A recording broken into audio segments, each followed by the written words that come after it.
দর্শক আমরা দেখতে পাচ্ছি সকাল থেকে যাদের সন্দেহজনকভাবে আটক করা হয়েছিল তাদের সেনাবাহিনীর হাতে সোপর্দ করা হয়েছে এবং সেনাবাহিনী এসে কিন্তু তাদেরকে নিয়ে যাচ্ছে আমরা দেখতে পাচ্ছি।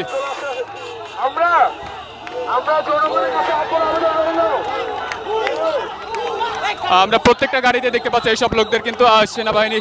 নিয়ে যাচ্ছে, তাদের হাতে শিক্ষার্থীরা সোপর্দ করেছে এবং সকাল থেকে যাদের কি সন্দেহজনকভাবে ধরা হয়েছিল তাদের সকলকে নিউ মডেল বহুমুখী উচ্চ বিদ্যালয়ের ভিতরে কিন্তু আটকে রাখা হয়েছিল এবং পরবর্তীতে সেনাবাহিনীকে খবর দেওয়া হয় এবং সেনাবাহিনী এসে কিন্তু আমরা দেখতে পাচ্ছি যে এই মুহূর্তে তারা তাদেরকে নিয়ে গিয়েছেন।